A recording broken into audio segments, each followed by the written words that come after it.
أعوذ بالله من الشيطان الرجيم. بسم الله الرحمن الرحيم.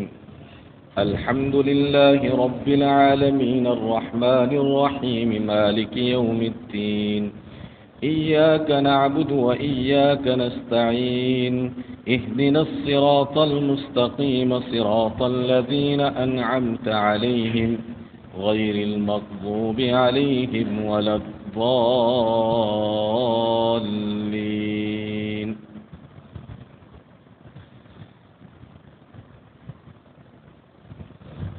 رمضان المبارک کی ہماری یہ 13ویں نشست ہے.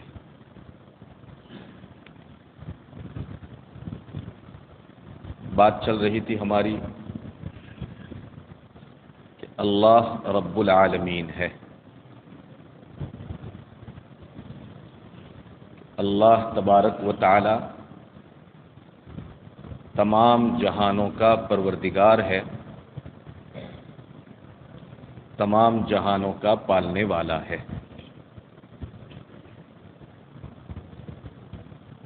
اس پر میں نے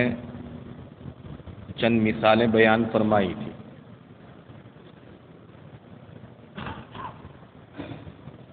آج کے سبق میں اس مضمون کو اور اس سبجیکٹ کو ایک تھوڑے الگ انداز سے بیان کرنے کی کوشش کر رہا ہوں.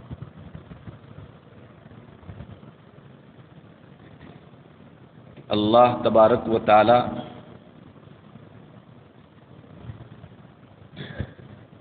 کے علاوہ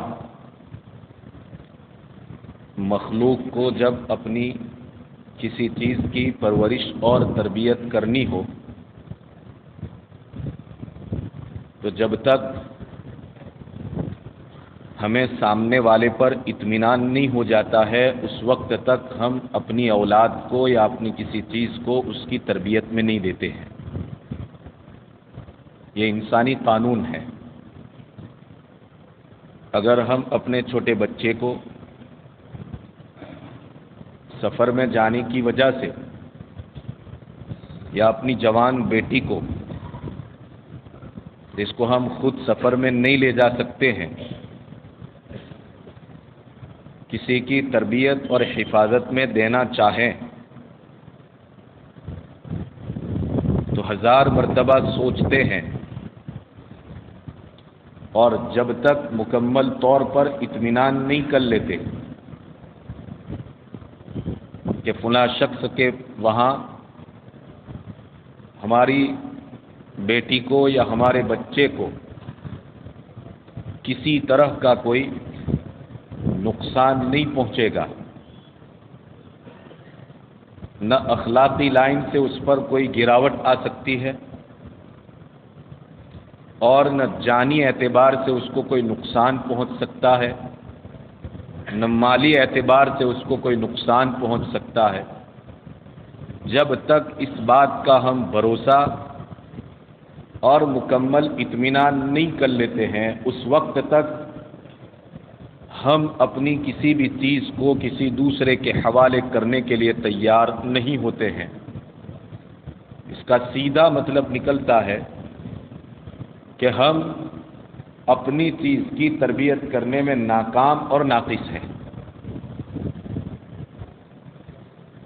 جبکہ اللہ تبارک و تعالی کسی کی تربیت کرنا چاہے اور کسی کی پرورش کرنا چاہے، کسی کو پالنا چاہے، کسی کو بڑا کرنا چاہے، کہہ لیجئے کہ کسی کی حفاظت کرنا چاہے تو وہ اس بات پر قادر ہے کہ دشمن کے وہاں بھی اس کی حفاظت ہو جائے. یہ انسانوں کی تربیت اور رب تبارک و تعالیٰ کی تربیت کا ایک بہت بڑا فرق ہو گیا کہ ہم تربیت میں اچھوں کے محتاج ہیں، نیک لوگوں کے محتاج ہو گئے. کسی بوڑھے کے پاس، کسی خطرناک انسان کے پاس ہم اپنی اولاد کی تربیت نہیں کرا سکتے ہیں اور نہ ہمارے اندر وہ جرأت اور ہمت ہے جبکہ اللہ تبارک و تعالی ایسا رب ہے اور اس کی ربوبیت کا عالم یہ ہے اور وہ ایسا قادر مطلق ہے کہ دشمن کے گھر بھی اپنے چہیتے انسان کی حفاظت کر سکتا ہے، اور اس نے کی ہے۔ قرآن مقدس نے اس واقعے کو بھی بیان فرمایا ہے۔ جیسا کہ آپ حضرات نے سنا بھی ہوگا، مگر قرآن کی بات ہے، بار بار سنائی جائے، یہ قرآن کا تقاضا بھی ہے، اور بار بار سنی جائے یہ ہماری ضرورت بھی ہے۔ اس بنیاد پر میں سنا رہا ہوں اور انشاءاللہ آپ اس کو سنیں گے۔ جب حضرت موسیٰ علیہ السلام کی پیدائش کا زمانہ قریب آیا تو وقت کے فرعون کو اس کے نجومیوں نے، جس کو ہم جیوتش کہتے ہیں، بھوشیہ بتلانے والے کہتے ہیں، اسلام میں تو بھوشیہ واری کرنا یہ حرام ہے،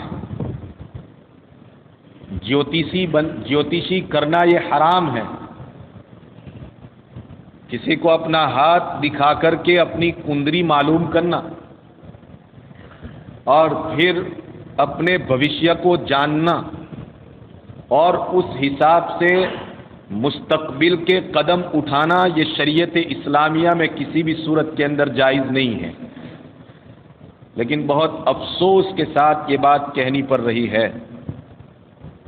کہ مسلمان بھی اب اپنی پڑوس کی قوم کی دیکھا دیکھی اور اخبارات میں شائع کی جانے والی، بلکہ اب تو موبائل کے اوپر بتانے والوں نے بتایا کہ اس سلسلے میں باقاعدہ ایپلیکیشن وجود میں آ چکا کہ انسان اپنا نام اس میں ڈالے، اپنے باپ کا نام ڈالے،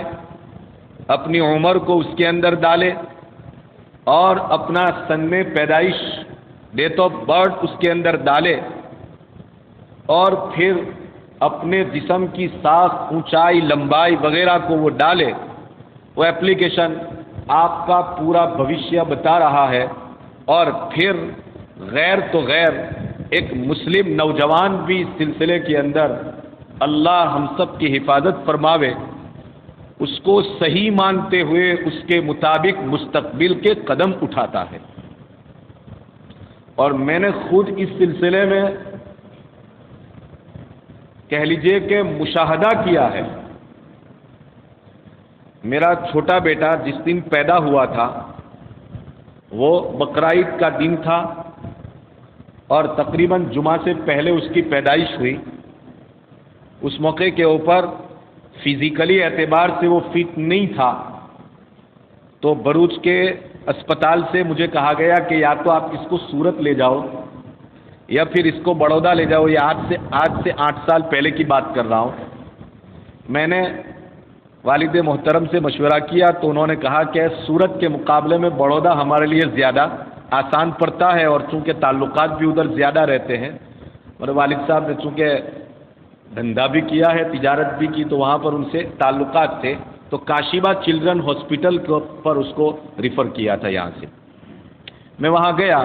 میں خود چونکہ اس کی والدہ بھی اسپتال میں تھی یہاں، اور میرے گھر پر بھی میری والدہ تنہا تھی اور کوئی ساتھ میں رہنے والا تو تھا نہیں، لہذا میں نے خود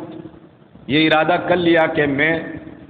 اپنی ڈیوٹی اور ملازمت کے اوپر ہفتے کی چھٹیاں رخصت لے لوں اور میں وہاں رہوں گا۔ چنانچہ میں 10 دن وہاں پر رہا۔ وہاں بہت سے غیر مسلمین کے بچے بھی تھے اور کچھ مسلمان بھی تھے، ان کے بچے بھی اس چلڈرن ہاسپٹل کے اندر ایڈمٹ کیے ہوئے تھے۔ مجھے اچھی طرح سے یاد ہے کہ ہمارے بچے کے ایڈمٹ کا وہ 6واں دن تھا،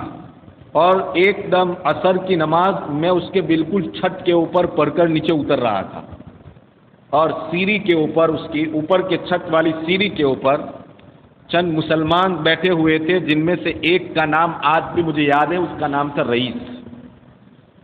اور اس کے ساتھ ایک غیر بھی بیٹھا ہوا تھا، اور اس کی عمر بھی تقریباً اس وقت 26 یا 27 سال کی تھی،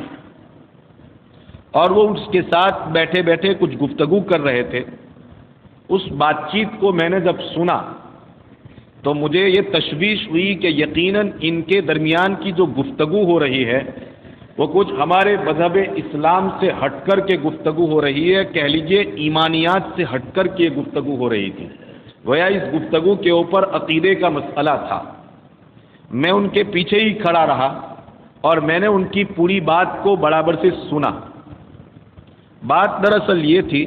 کہ ان کے درمیان کا جو 27 سالہ یا 26 سالہ جوان بیٹھا ہوا تھا وہ ایک مندر کا بالکل نیا اور تازہ مہنت بنا ہوا تھا، ابھی بالکل جوانی کے اندر، اور اتفاق کی بات یہ تھی کہ اس کے پاس جیوتیسی کا زبردست علم تھا۔ وہ انسانوں کی لکیروں کو دیکھتا تھا، وہ کندری کو دیکھتا تھا اور لوگوں کے بھوشیہ کو بتا رہا تھا۔ عین اس موقع کے اوپر میں نے اپنے ان نوجوانوں کو یہ کہتے ہوئے سنا کہ ذرا ہمارے اس چھوٹے سے بچے کے بارے میں جو اس وقت ایڈمٹ کیا ہوا ہے اور اس کے دماغ کو ہیمریج ہو چکا ہے، کیونکہ کھینچ جب آتی ہے تو عام طور پر بچے کے دماغ کے اوپر ہی اس کا اثر ہوا کرتا ہے، آپ کا اس کے بارے میں کیا خیال ہے؟ اور وہ جیوتش ان کو بتا رہا ہے کہ تمہارا بچہ زندہ اور صحیح سلامت رہے گا، جس کو لے کر کے یہ بہت خوش ہو گئے، اور اس خوشی کے اندر انہوں نے رات یعنی کہ مغرب کے بعد اس کی ایک پارٹی کا آیوجن کیا۔ اب یقین مانیں ان چیزوں کو، میں نے ان کے ساتھ رہ کر کے ذہن سازی ان کی کرنے کی کوشش کی کہ بھلا کبھی جیوتش کے اوپر کسی انسان کا اعتماد ہو سکتا ہے؟ کبھی ان کے بتائے ہوئے کام کاج 100% صحیح ہو سکتے ہیں؟ یہ تو کبھی بھی ایسا نہیں ہو سکتا۔ ہاں، اکا دکا کام اگر ان کے بتائے ہوئے بھوشیہ کے مطابق مستقبل میں وجود میں آ جائے تو یہ اللہ کی مرضی کی بنیاد کے اوپر ہو رہا ہے، نہ کہ ان کے کہنے کی وجہ سے، نہ ان کے بتلانے کی بنیاد کے اوپر۔ مغرب کے بعد پارٹی ہوئی اور فجر کے وقت میں اس بچے کا انتقال ہو گیا۔ آپ بتائیے، یہ جیوتیسی کا یہ عالم ہے اور یہ جیوتیسی کا یہ حال ہے۔ سمجھ میں آ رہی ہے بات؟ بچہ بھی گیا اور ایمان بھی برباد ہوا۔ میں نے کہا فوراً آپ اسی لمحہ توبہ کیجئے اور نکاح جدید کیجئے اس بنیاد کے اوپر کہ تمہارا پورا اعتماد اس کے بتلائے ہوئے بھوشیہ کے اوپر تھا، جبکہ راز کی بات میرے پروردگار کے علاوہ کوئی نہیں جانتا ہے۔ ایک موحد، ایک توحید کا متوالا اور ایک رب تبارک و تعالیٰ کا پرستار اور اللہ کو ایک ماننے والے کا یہی عقیدہ ہوا کرتا ہے کہ مستقبل کی بات کو رب کے علاوہ کوئی نہیں جانتا ہے۔ جبکہ تم نے اس کی بات کے اوپر اعتماد کیا، لہذا تمہارا ایمان بھی برباد ہوا ہے۔ تمہیں چاہیے کہ دوبارہ کلمہ پڑھو اور تمہیں چاہیے کہ پھر دوبارہ نکاح جدید کرو۔ بڑی عجیب بات ہے کہ آج، یہ تو 8 سال پہلے کی میں بات کر رہا ہوں، 9 سال کہہ لیجئے، 9 سال پہلے کی بات ہو گئی، اور آج بھی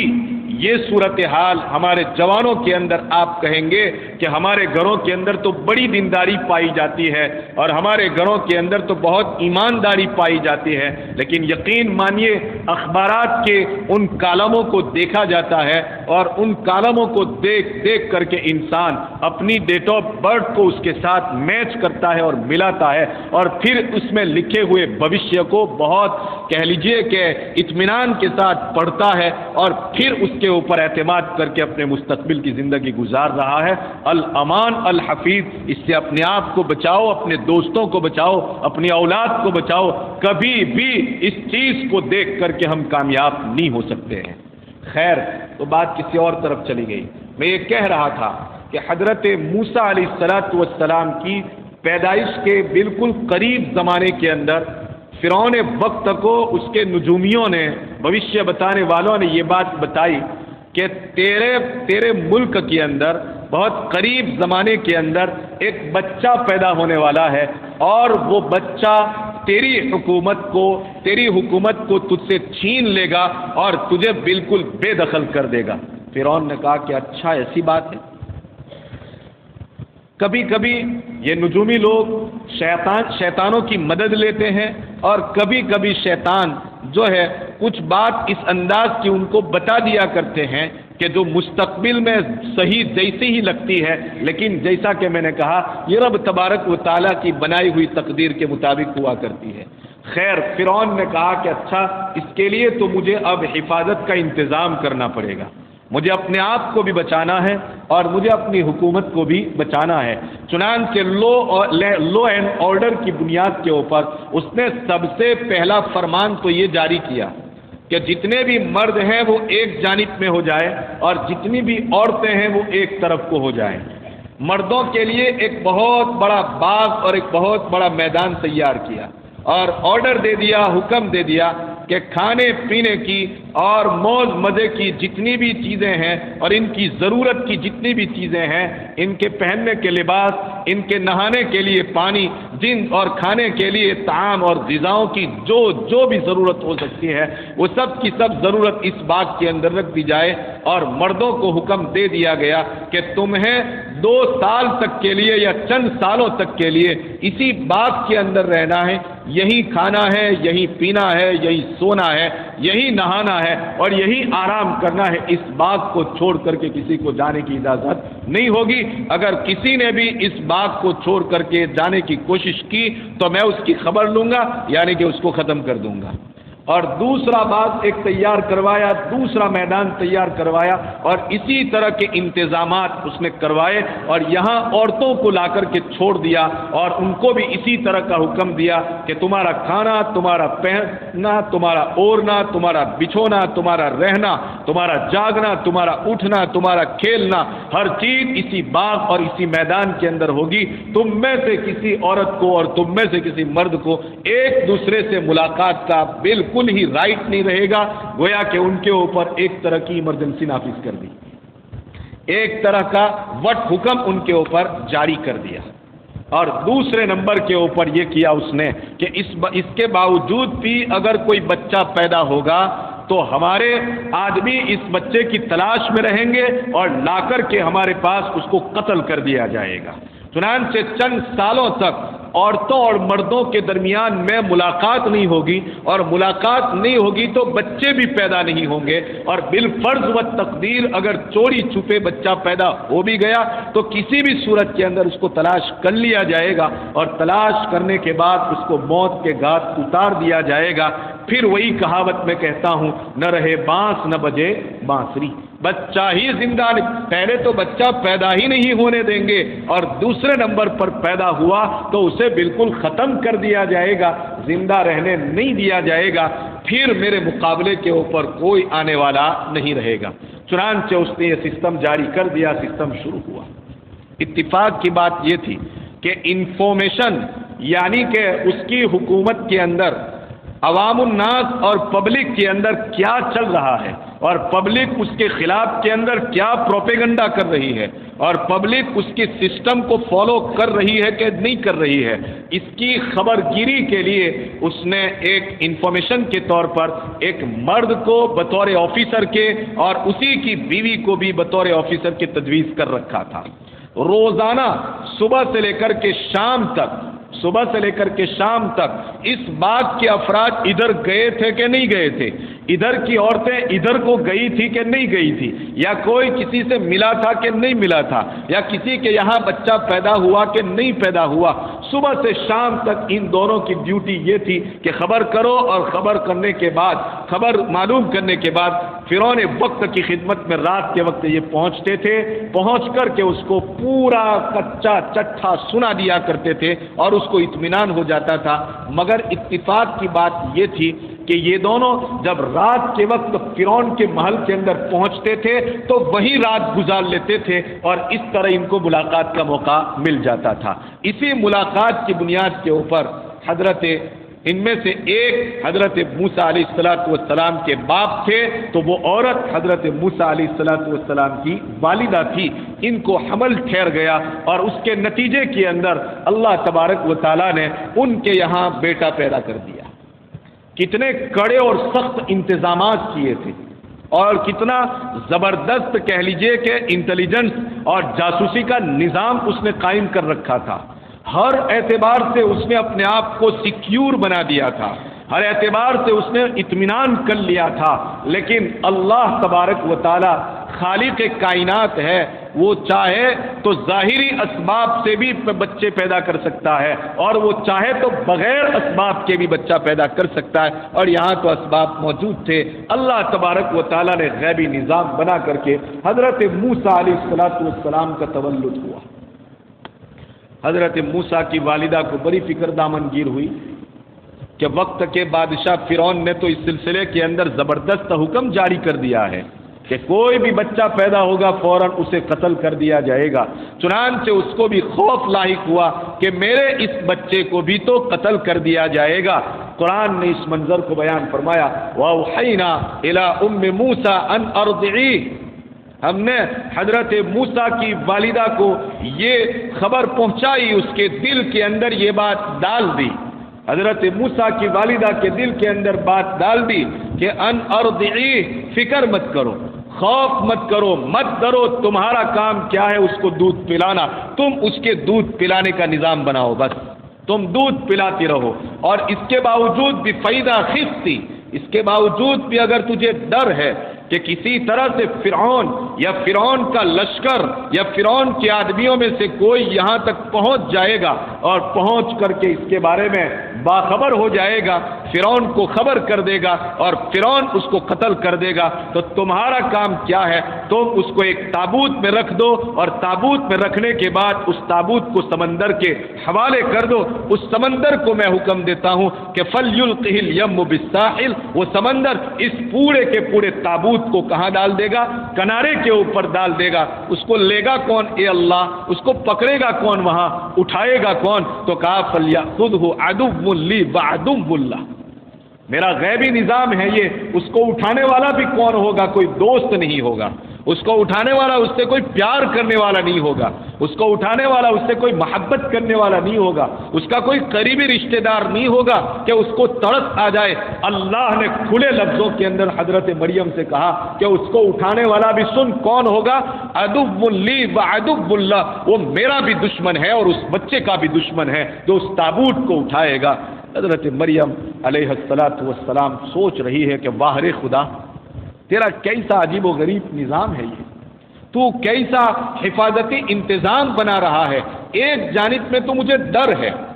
کہ اس کو فرعون قتل کر دے گا، اور دوسری جانب میں تو سمجھ میں نہ آنے والا، عقل میں نہ آنے والا، ہماری لاجک اس بات کو ماننے کے لیے تیار ہی نہیں ہے، ایسا سسٹم اور ایسا نظام بنا رہا ہے کہ اس کو تابوت کے اندر بند کر دو۔ اے ربا، اگر میں اس کو تابوت کے اندر بند کر دوں گی تو تابوت میں بند کرنے کی بنیاد کے اوپر ہوا کا کوئی سسٹم وہاں پر نہیں ہوگا، لہذا یہ تو دم گھونٹنے کی بنیاد کے اوپر مر جائے گا، اور اگر بالفرض اس کے تابوت کے اندر میں سوراخ بنا دوں تو پھر اس کو دریا کے اندر ڈالنا ہے، اس سوراخ کے ذریعے دریا کا پانی اس کے اندر داخل ہو جائے گا اور یہ تابوت تو ڈوب جائے گا۔ ربا میں کیا کروں؟ لیکن یہاں عقل اور رب کے حکم کے درمیان میں بڑی کشمکش ہو رہی تھی۔ ایک جانب میں عقل یہ کہہ رہی ہے اور دوسری جانب میں رب کا حکم یہ ہے کہ ڈال دو اس کو دریا کے اندر، اور حوالے کر دو اس کو سمندر کے، اور عقل کہہ رہی ہے کہ دریا میں ڈالے گی بلکہ تابوت میں رکھے گی تو گلا گھونٹ جائے گا، ہوا اور آکسیجن اس کو نہیں ملے گا، سوراخ کرتی ہوں تو پانی داخل ہو جائے گا، ڈوب جائے گا پورا تابوت۔ بس یہی رسا کسی ہو رہی تھی، یہی کشمکش ہو رہی تھی، لیکن آخرکار اس اللہ کی بندی نے اللہ تبارک و تعالیٰ کے حکم کو پرائیورٹی دی، اللہ تبارک و تعالیٰ کے حکم کو پرادھانیہ دیتے ہوئے، ترجیح دیتے ہوئے حضرت موسیٰ علیہ السلام کو سخت دل بنا کر کے بھی تابوت اور صندوق کے اندر رکھ دیا، اور ہر طرف سے مکمل طور پر صندوق کو بند کر دیا، اور بسم اللہ الرحمن الرحیم پڑھ کے کہ شروع اللہ کے نام سے، یہ اللہ کے حوالے، چنانچہ اس صندوق کو اور اس تابوت کو سمندر کے حوالے کر دیا۔ ماں تھی، رو رہی تھی، غم کے اندر مبتلا تھی کہ اب میرے بیٹے کا کیا ہوگا، یہ فکر دامن گیر تھی، لیکن ایک جانب میں اللہ کا حکم تھا، اس لیے اطمینان بھی تھا کہ یہ بچہ اس کو کچھ ہونے والا نہیں ہے۔ چنانچہ بڑا لمبا قصہ قرآن مقدس کے اندر بیان فرمایا گیا ہے، احادیث کی روشنی کے اندر مفسرین نے بہت تفصیل کے ساتھ اس واقعے کو بیان فرمایا ہے۔ چنانچہ بات ہوئی اور تابوت چلتا رہا، آخر کار فرعون کے محل کے پاس جا کر کے ٹھہرا۔ اور اتفاق کی بات دیکھیے کہ فرعون نے جو محل بھی اپنا بنایا تھا وہ کہاں بنایا تھا؟ سمندر کے اندر بنایا تھا، سمندر کے کنارے کے پاس، یا سمندر کا کنارہ اس سے لگ رہا تھا، وہاں بنایا تھا، اور وہیں یہ تابوت جا کر کے ٹھہرا۔ حضرت موسیٰ علیہ السلام کا یہ تابوت اور صندوق وہاں پہنچا۔ فرعون کی داسیوں نے اور اس کے کہہ لیجئے کہ گھر کے افراد نے یا اس کے دربار کے افراد نے اس تابوت کو اٹھایا اور کھولا۔ فرعون کی بیوی بھی وہاں پر موجود، فرعون بھی وہاں پر موجود ہے۔ دیکھا تو بڑا خوبصورت اور بڑا ہی حسین اور جمیل ایک بچہ، قرآن مقدس میں اللہ تبارک و تعالیٰ نے اس بچے کے بارے میں فرمایا وَأَلْقَيْتُ عَلَيْكَ مَحَبَّةً مِّنِّي وَأَلْقَيْتُ عَلَيْكَ مَحَبَّةً مِّنِّي۔ اللہ تبارک و تعالیٰ فرماتے ہیں کہ میں نے اپنی طرف سے اس بچے کے اندر محبت ڈال دی تھی کہ جو بھی اس کو دیکھے گا محبت کی نگاہ سے دیکھے گا، جس کی بھی نظر اس کے اوپر پڑے گی تو وہ اس کو پریم کرے گا، جس کی بھی نظر اس کے اوپر پڑے گی چاہے وقت کے فرعون کی نظر اس کے اوپر کیوں نہ پڑے، اللہ فرماتے ہیں وَأَلْقَيْتُ عَلَيْكَ مَحَبَّةً مِّنِّي، میں نے اپنی طرف سے محبت کے اسباب اس کے اندر پیدا فرما دیے ہیں، اسے حسین بنا دیا، اسے جمیل بنا دیا، اسے خوبصورت بنا دیا، اسے آنکھوں کو بھا جانے والا بنا دیا، دل کو لبھانے والا بنا دیا، انتہائی جاذب نظر بنایا اور ایک دم سے اس کو دلکش بنا کر کے پیش کر دیا تھا اللہ تبارک و تعالیٰ نے۔ چنانچہ فرعون کی بیوی نے پہلے ہی مرحلے کے اندر دیکھ کر اپنی زبان سے جملے نکالے لا تقتلوہ، پہلے ہی مرتبہ کہہ دیا، اور جورو کا غلام، سمجھ میں آ گئی بات، فوراً بات کو مان گیا لا تقتلوہ۔ فرعون کی بادشاہت بھلے چلتی تھی لیکن پاور ہاؤس وہاں پر بھی تھا، بیوی کا پاور وہاں پر بھی تھا، اس نے کہا لا تقتلوہ، اس کو قتل مت کرو۔ کیا کریں گے بھائی کہ کچھ نہ صحیح تو آخر کار ہم اس کو اپنا بیٹا بنا لیں گے، وہ ہماری زندگی کا ایک سہارا بن جائے گا۔ چنانچہ اس وقت کے فرعون نے بیوی کی بات مان لی۔ ایک جانب میں تو قوم کے بچوں کو وہ قتل کر رہا ہے، ایک جانب میں تو قوم کے بچوں کو وہ مروا رہا ہے، اور دوسری جانب میں خود اپنی موت کا سامان تیار کر رہا ہے۔ آپ نے دیکھا کتنا زبردست نظام بنایا تھا کہ پہلے تو بچہ ہی پیدا نہیں ہونے دینا ہے، اور اگر پیدا ہو بھی گیا تو انٹیلیجنس بیورو یہ کام کے اوپر لگی ہوئی تھی اور وہ تلاش کر کر کے لا رہی ہے گویا کہ، اور مار رہی ہے۔ تو ایک جانب میں قوم کے بچوں کو قتل کر رہا ہے تو دوسری جانب میں عقل کا مارا ہوا یہ انسان اپنی ہی موت کا سبب تیار کر رہا ہے، بلکہ بڑے ٹھاٹ سے اس کی تربیت کر رہا ہے، بڑے ٹھاٹ سے اس کو پال رہا ہے، پوش رہا ہے۔ چنانچہ آرڈر دے دیا کہ فرعون کے یہاں ایک بڑا ہی خوبصورت بچہ آیا ہے، قوم کی عورتوں کو جمع کیا جا رہا ہے اور ان سے کہا جا رہا ہے کہ آؤ اور اس بچے کو دودھ پلاؤ، اس بنیاد کے اوپر کہ وہ رو رہا ہے، وہ چیخ رہا ہے، وہ چلا رہا ہے، اور اسے کسی ماں کے دودھ کی ضرورت ہے، اور اسے کسی کی چھاتی کے دودھ کی ضرورت ہے۔ چنانچہ عورتیں اس کے دربار کے اندر آ رہی ہے، اس کے محل کے اندر آ رہی ہے، مگر موسیٰ ہے کہ کسی کا دودھ پینے کے لیے تیار نہیں ہے۔ فرعون کو بڑی تشویش ہوئی، اب ہوگا تو کیا ہوگا، اور بیوی کہہ رہی ہے کہ کسی بھی صورت کے اندر اس بچے کی تربیت ہونی چاہیے، اس لیے کہ ممکن ہے کہ یہ ہمارے بڑھاپے کا سہارا بن جائے گا۔ چنانچہ فرعون اس کے لیے ہر جگہ کے اوپر اس نے فرمان جاری کر دیا، ہر جگہ کے اوپر حکم جاری کر دیا۔ ادھر قدرتی طور پر حضرت موسیٰ علیہ السلام کی والدہ کے دل کے اندر ایک امنگ اور ایک تڑپ اور اپنے بچے کو دیکھنے کی ایک طلب پیدا ہو رہی ہے۔ چنانچہ حضرت موسیٰ کی ایک چھوٹی سی بہن بھی تھی جو بڑی ہوشیار بھی تھی، اس کی والدہ نے اس چھوٹی سی بیٹی سے جا کر کے کہا کہ جاؤ تم بھی فرعون کے محل کے اندر موسیٰ کی حالت کیا ہے ذرا دیکھ کر کے آؤ۔ وہ گئی، حضرت موسیٰ علیہ السلام کو دیکھا کہ ایک دم رو رہے ہیں، پوچھا کہ کیا ماجرا ہے۔ فرعون اور اس کے درباریوں نے کہا کہ یہ بچہ ایسا ہے کہ کسی کا دودھ پینے کے لیے تیار نہیں ہے۔ اس بچی نے کہا، اس بیٹی نے کہا کہ بادشاہ سلامت میں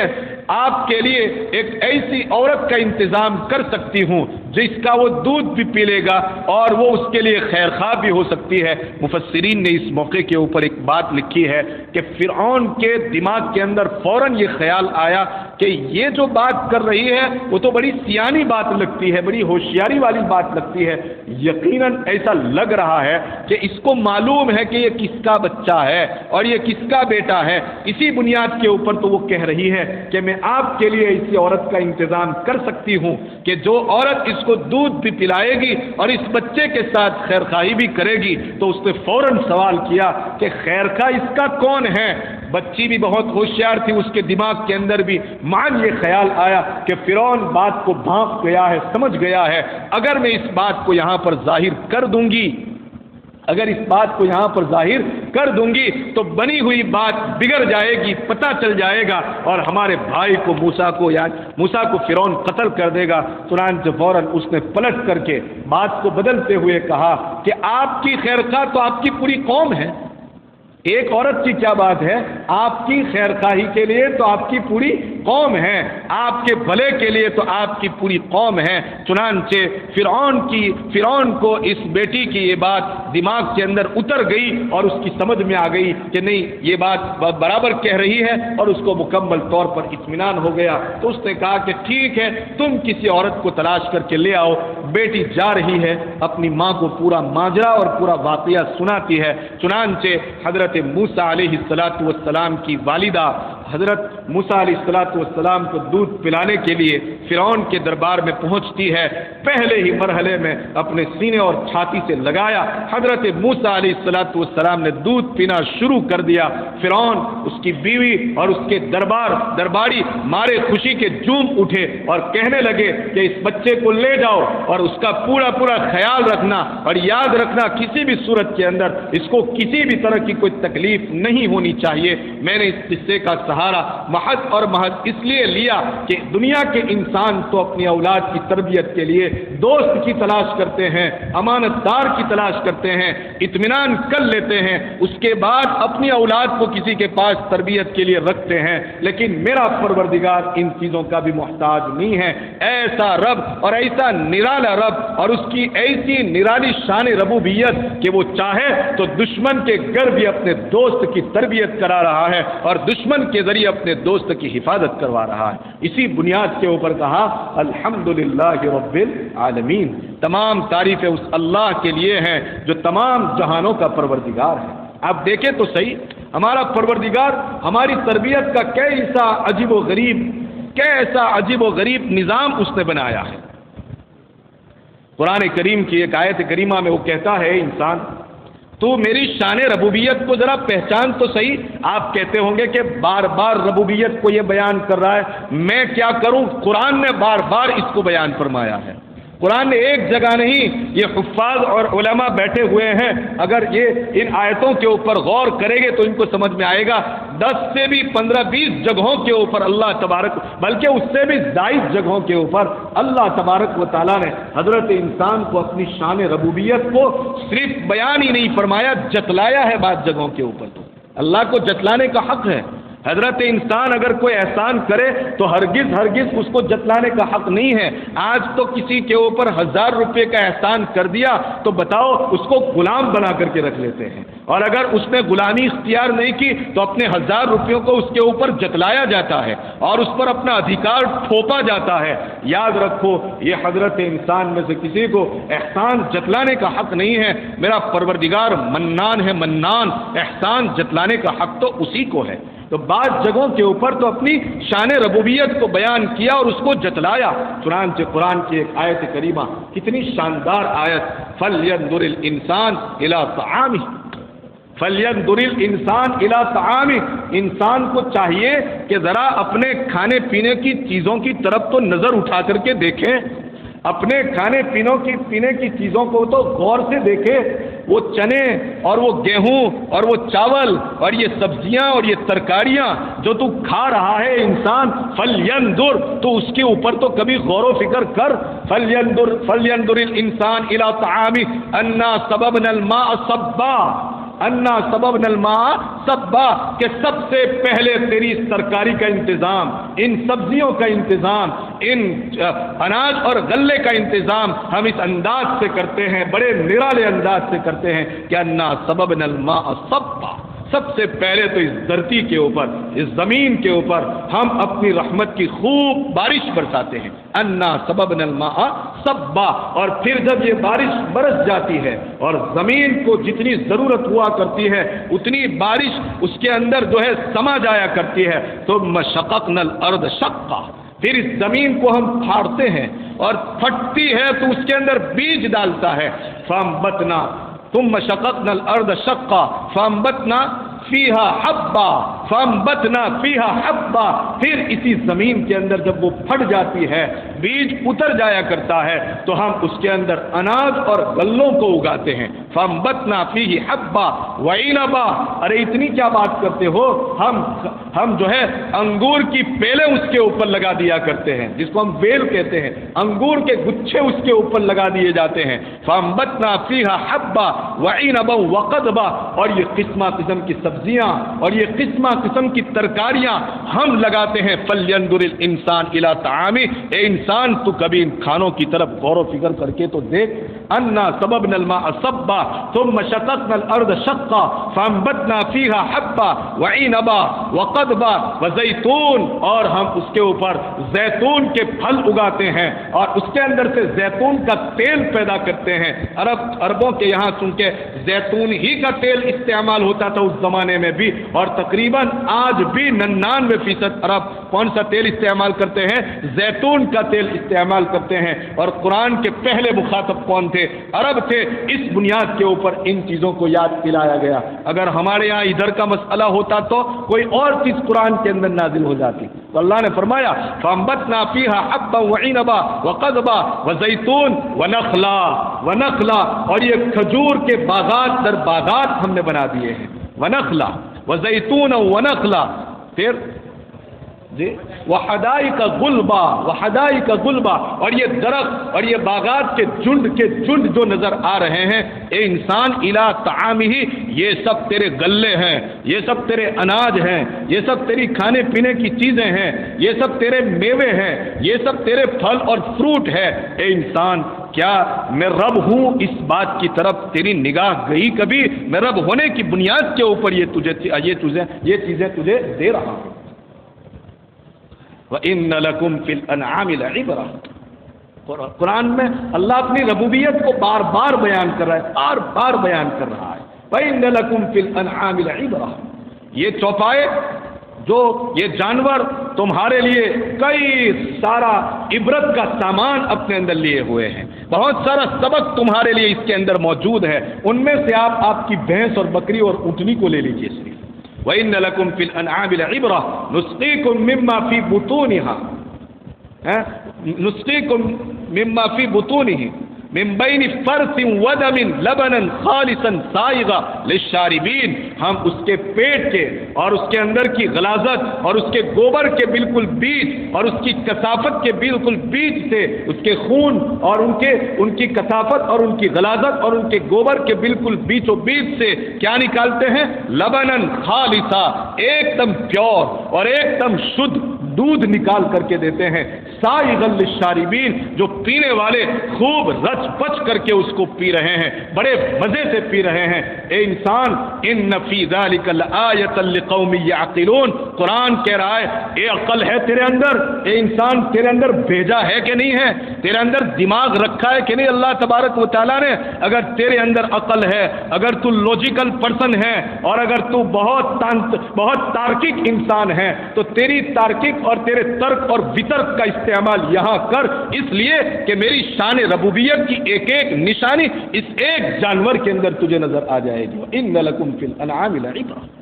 آپ دیکھیں تو صحیح، رب تبارک و تعالیٰ نے اپنی شان ربوبیت کو جا بجا بیان فرمایا، اس لیے فرمایا الحمدللہ رب العالمین، تمام تعریفیں کس کے لیے ہیں؟ اس اللہ کے لیے ہیں جو تمام جہانوں کا پروردگار ہے۔ ایک اور آیت میرے دماغ میں اس وقت یاد آئی، اللہ تبارک و تعالیٰ اسی کے ساتھ فرماتے ہیں وَأَوْحَى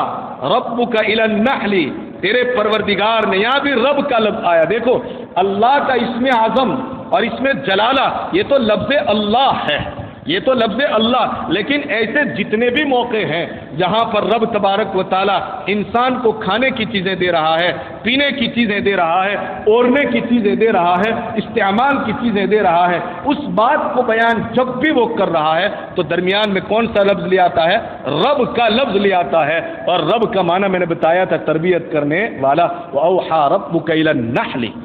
تیرے پروردگار نے شہد کی مکھی کو یہ پیغام پہنچایا، شہد کی مکھی کو یہ پیغام پہنچایا، کیا پہنچایا؟ کہ ان اتخذی من الجبال بیوتا، کہ تم پہاڑوں سے، پھر والشجری، اور درختوں سے، ومما یعرشون، اور ان ٹٹیوں سے، یعنی کہ آپ کی جھوپڑیاں جو بناتے ہیں ان کے اندر تم اپنے گھر بناؤ۔ پھر وَكُلِي مِن كُلِّ الثَّمَرَاتِ، اور شہد کی مکھی سے پھر کہا جا رہا ہے کہ جتنے بھی پھل اور فروٹ تم کو نظر آ رہے ہیں ان تمام پھولوں سے اور ان تمام پھلوں سے جو چاہو جہاں چاہو اس جگہ پر جا کر کے رس چوسو اور رس کو اکٹھا کرو۔ پھر ان کو حکم دیا جا رہا ہے فَاسْلُكِي سُبُلِ رَبِّكِ ذُلُلًا، اور پھر تو اپنے پروردگار کے راستے کے اوپر نہایت ہی فرما بردار بن کر کے چلتی رہے۔ پھر کیا ہے آیت کریمہ؟ فَاسْلُكِي سُبُلَ رَبِّكِ ذُلُلًا۔ جی ٹھیک ہے، مطلب یہ ہے کہ اللہ تبارک و تعالیٰ اس شہد کی مکھی کو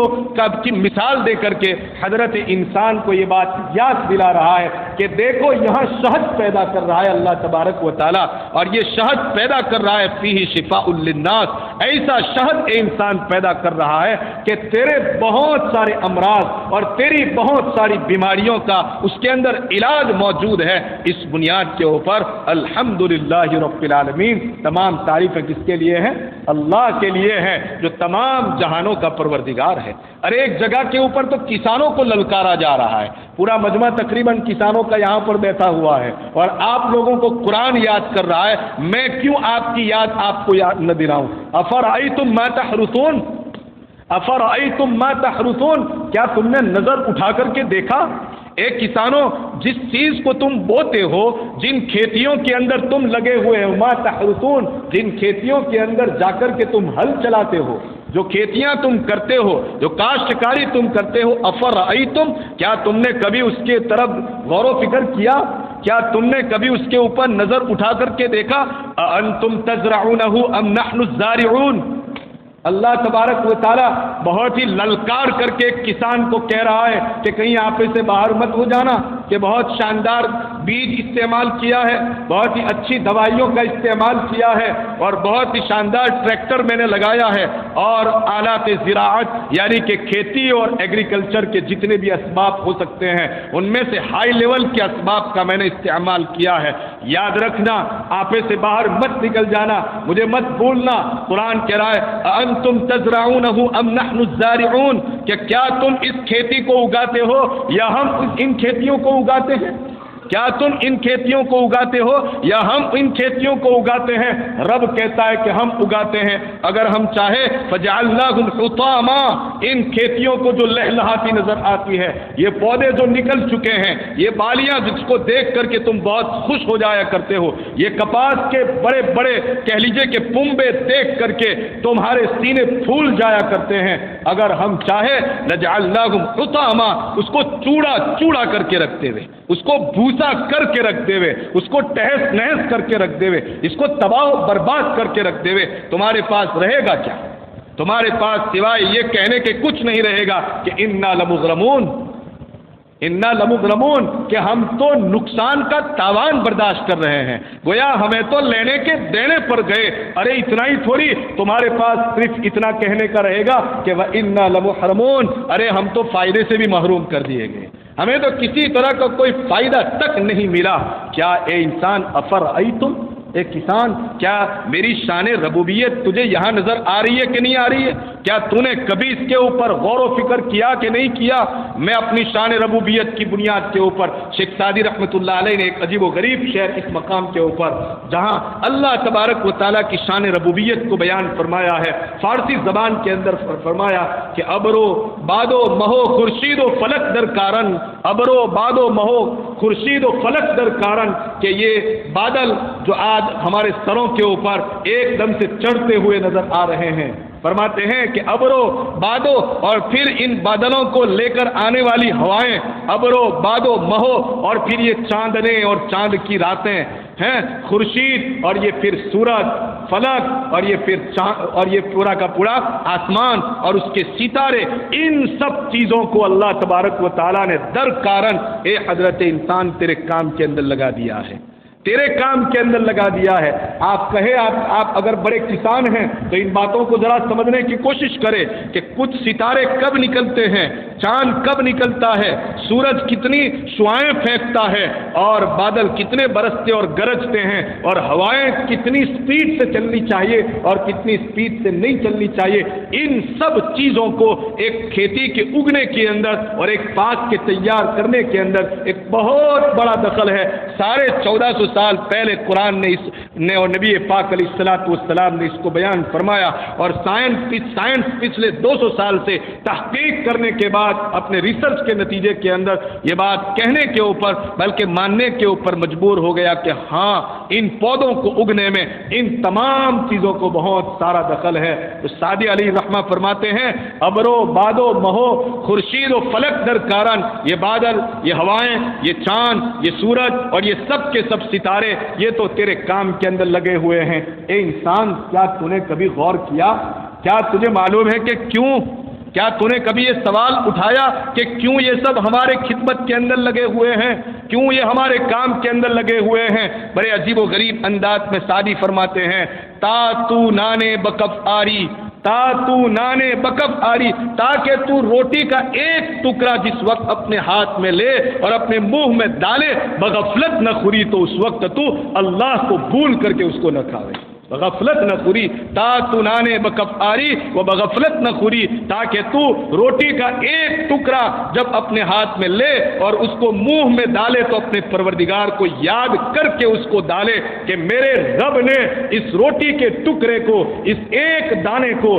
تربیت کی اور اس کی تربیت کے لیے اتنا زبردست کائنات کا نظام اس کے پیچھے لگا دیا، تب جا کر کے یہ روٹی کا ٹکڑا میرے ہاتھ کے اندر آیا ہے اور میں اس کو کھا رہا ہوں۔ کون سے گمن کے اندر تو زندگی گزار رہا ہے؟ کون سا تکبر تجھے جو ہے مجبور کر رہا ہے اس بات کے اوپر؟ کیا تو نے کبھی اس کاریگری کے اوپر، میرے پروردگار کی شان ربوبیت کے اوپر کبھی تو نے سوچا؟ کیا تجھے اپنے مسل اور اپنی جسم کی طاقت کے اوپر اتنا گمن اور غرور ہے؟ دیکھ وہ فرعون جس کے سر کے اندر زندگی بھر درد پیدا نہیں ہوا، رب نے چاہا تو اسی سمندر کے اندر اس کو غرقاب کر کے دکھلا دیا۔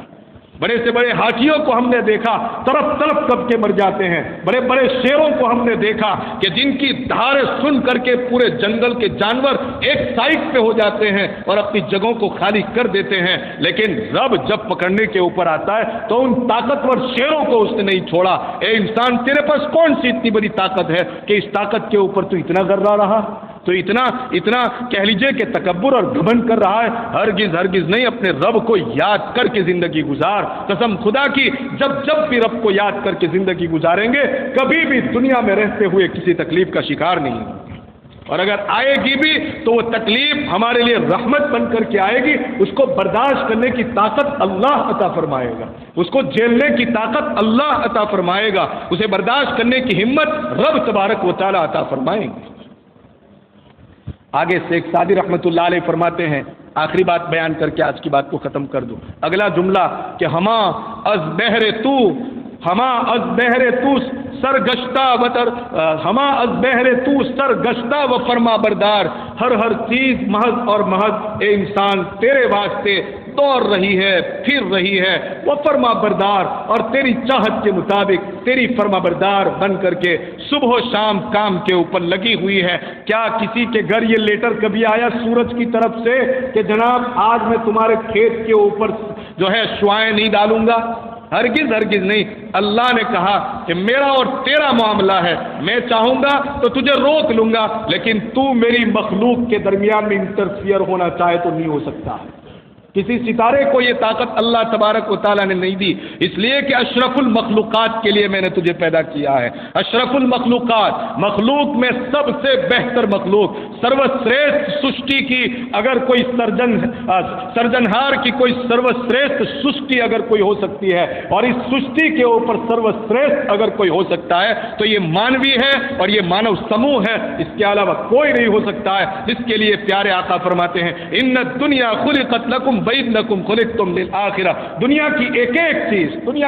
ایک چیز چاہے وہ بڑی ہو چاہے وہ چھوٹی ہو، چاہے سمجھ میں آتی ہو کہ نہ آتی ہو، نظر میں آتی ہو کہ نہ آتی ہو، اے انسان صرف اور صرف کس کے لیے پیدا کی ہے؟ تیرے لیے پیدا کی ہے، اور تیرا مقصد تخلیق کیا ہے؟ وَإِنَّكُمْ خُلِقْتُمْ لِلْآخِرَةِ، اور تم اللہ کی بندگی کے لیے پیدا کیے گئے ہو، تم اللہ کے بندے بننے کے لیے پیدا کیے گئے ہو، شیطان کے بندے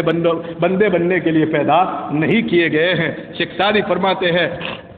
کہ ہما از بہر تو سرگشتہ و فرما بردار، ہما از بہر تو سرگشتہ و فرما بردار، شرط انصاف نہ باشد، شرط انصاف نہ باشد۔ یہ کون سا انصاف ہوگا؟ یہ انصاف کی کوئی شرط ہے کہ تو فرما نہ بری؟ یہ سب کے سب تو تیرے فرما بردار بن گئے اور تو ایک رب کا فرما بردار نہ بنے، بھلا یہ کون سا انصاف ہو سکتا ہے؟ اس لیے دوستو میں بار بار اس لیے اس کو بیان کر رہا ہوں کہ اپنے رب کو پہچانو،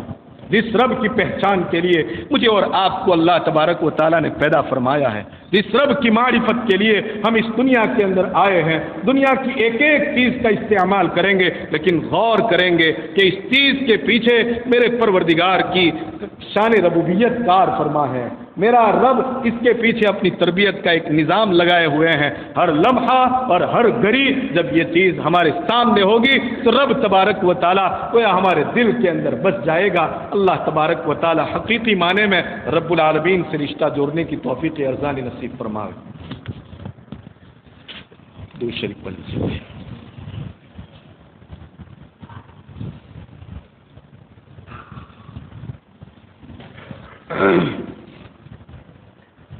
سبحان اللہ والحمد للہ ولا الہ الا اللہ واللہ اکبر ولا حول ولا قوة الا باللہ العلی العظیم۔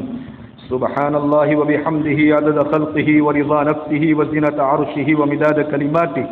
اللہم لا نحصی ثناء علیک انت کما اثنیت علی نفسک۔ ربنا ظلمنا انفسنا وان لم تغفر لنا وترحمنا لنكونن من الخاسرین۔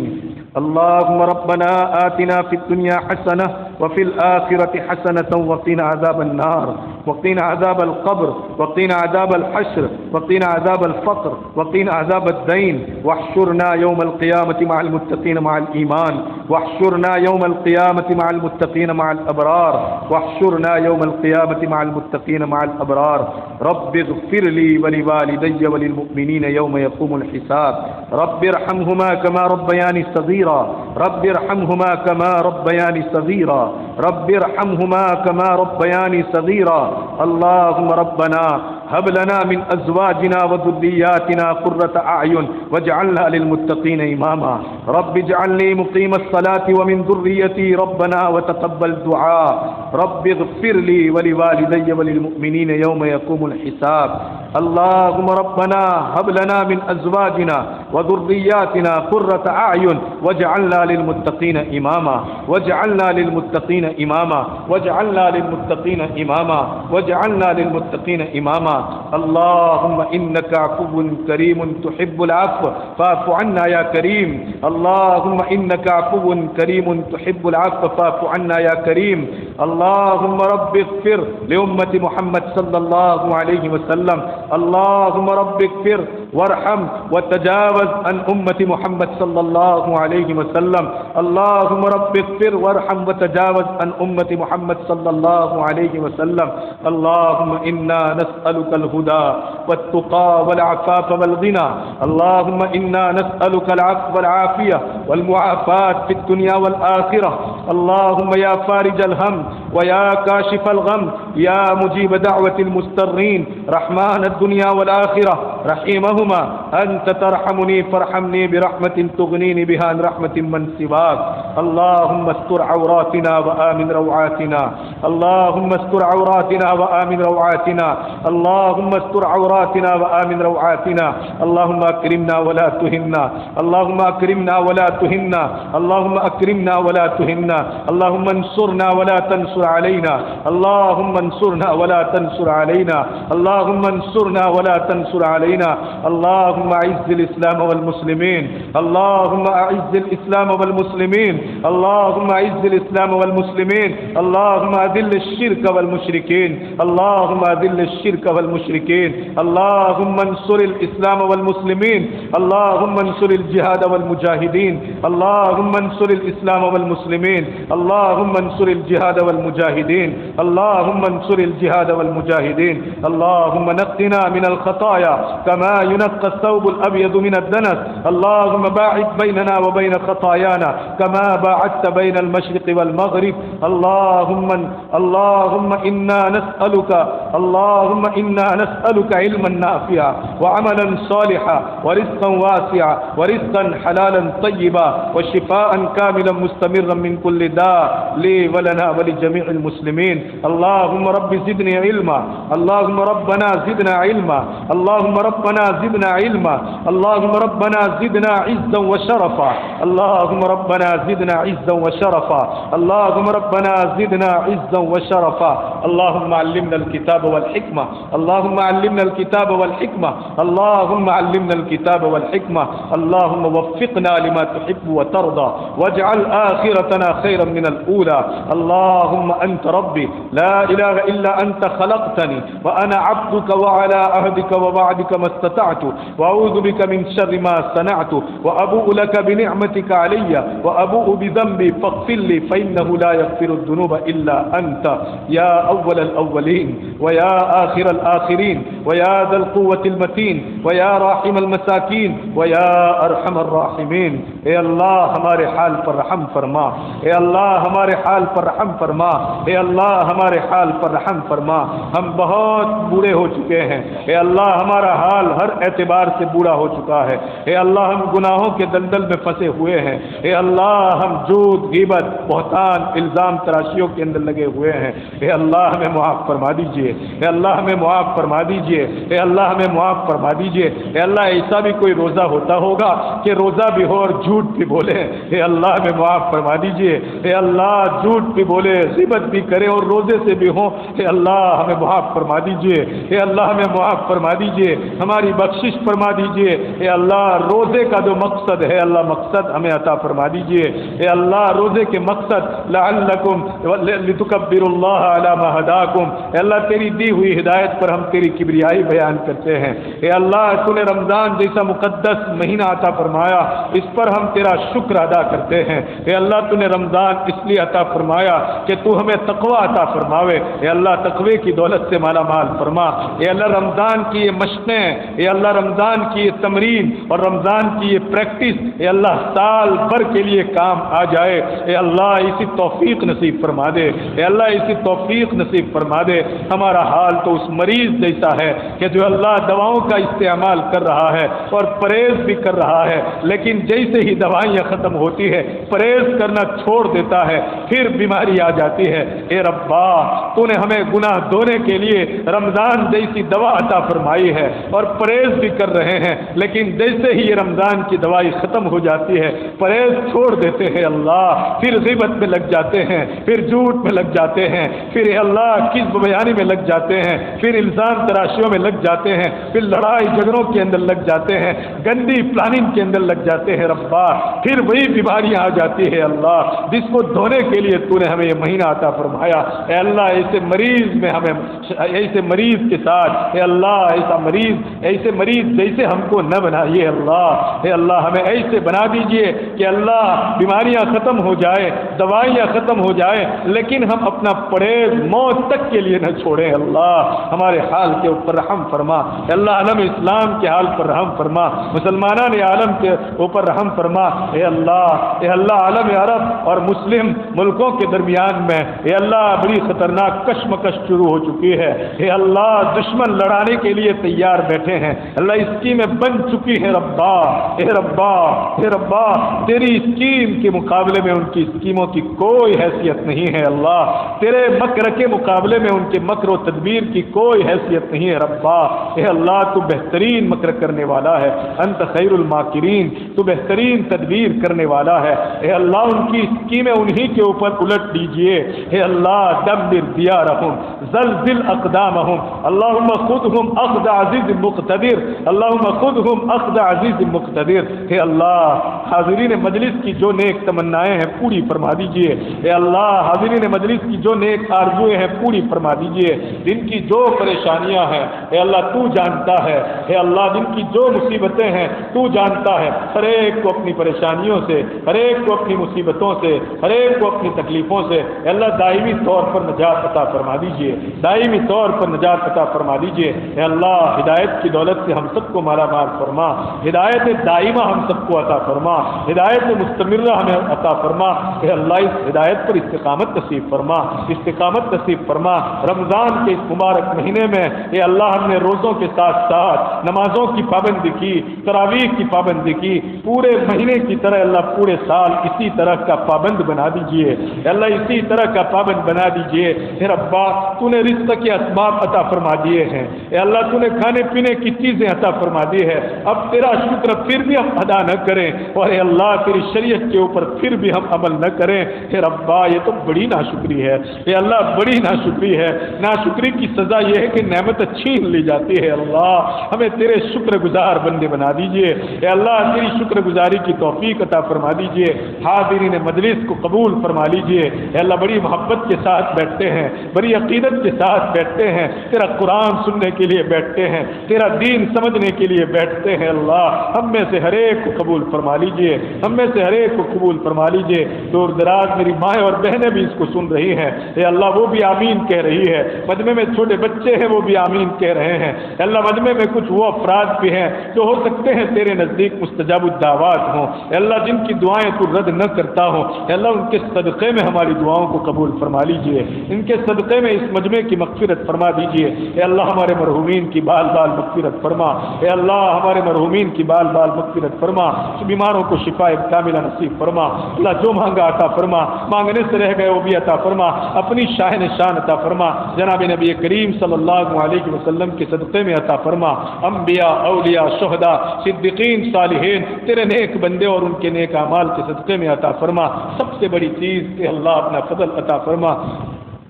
اللهم إنا نسألك من خير ما سألك به نبيك وحبيبك محمد صلى الله عليه وسلم ونعوذ بك من شر ما استعاذك منه نبيك وحبيبك محمد صلى الله عليه وسلم وأنت المستعان وعليك البلاغ ولا حول ولا قوة إلا بالله العلي العظيم سبحان ربك رب العزة عما يصفون وسلام على المرسلين والحمد لله رب العالمين برحمتك يا أرحم الراحمين.